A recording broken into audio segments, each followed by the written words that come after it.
भगवान, प्रार्थना क्या है? अर्चना, प्रार्थना की कोई परिभाषा नहीं। प्रेम की ही कोई परिभाषा नहीं तो प्रार्थना की कैसे परिभाषा होगी? और चूंकि प्रेम की परिभाषा नहीं, प्रार्थना की परिभाषा नहीं, इसलिए तो परमात्मा की परिभाषा नहीं हो पाती।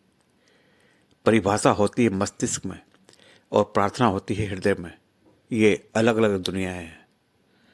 यह प्रश्न ऐसा ही है, लगता तो ठीक, शाब्दिक अर्थों में ठीक लगता है। प्रार्थना क्या है? प्रार्थना की परिभाषा क्या है?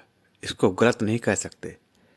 यह ऐसा ही है, लेकिन जैसे कोई पूछे कि हरे रंग का स्वाद क्या है। हरे रंग का स्वाद क्या है?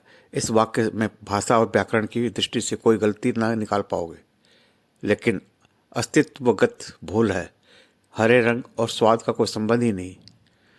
हरे रंग का कोई स्वाद नहीं, स्वाद का कोई रंग नहीं। हरे रंग का कोई भी स्वाद हो सकता है, मगर वह हरे रंग का नहीं है।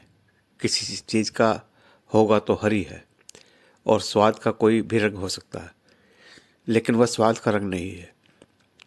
उस चीज़ का रंग होगा जिसका स्वाद है। स्वाद और रंग का कोई भी संबंध नहीं है। ऐसे ही प्रार्थना और परिभाषा का कोई संबंध नहीं। प्रार्थना उमगती है हृदय में, परिभाषाएं जन्मती है मस्तिष्क में।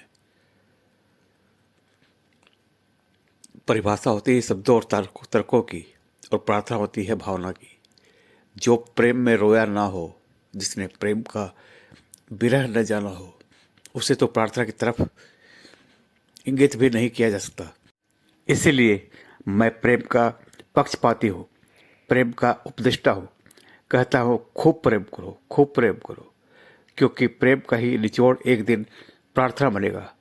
प्रेम के हजारों फूल को निचोड़ोगे तब कहीं प्रार्थना की एक बूंद, एक इत्र की बूंद बनेगी।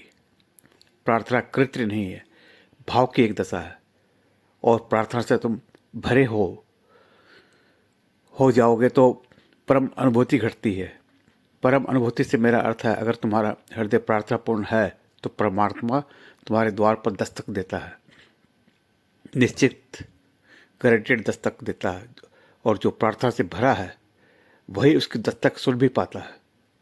जो प्रार्थना से भरा नहीं है, वासना से भरा है, वह उसकी दस्तक नहीं। जो प्रार्थना से भरा नहीं है, वासना से भरा है, वह उसकी दस्तक नहीं सुन पाता। जीवन को जीने के दो ही ढंग है, एक वासना, एक प्रार्थना। वासना का ढंग गृहस्थ का ढंग, प्रार्थना का ढंग सन्यास्त का ढंग। गृहस्थ और सन्यासी में स्थान का भेद नहीं होता, स्थिति का भेद होता है। घर छोड़कर भाग जाओ तो सन्यासी हो गए, ऐसा नहीं है। ऐसा नहीं है कि जंगल में कुटियार बनाकर रहने लगो तो सन्यासी हो गए। ऐसा नहीं है वासना ना रहे। वासना मांगती है यह मिले वह मिले, हवस की तरह हो जाती है। प्रार्थना धन्यवाद देती है कि जो दिया मेरी पात्रता से ज़्यादा दिया, यानी सेटिस्फैक्शन, सेटिस्फाइड, मेरी पात्र के ऊपर से बहा जा रहा है। अपने अनुग्रह को जगाओ। अर्चना, प्रार्थना अपने आप जगेगी। धन्यवाद को जगाओ और प्रार्थना अपने आप जगेगी। प्रार्थना अपने आप जगेगी।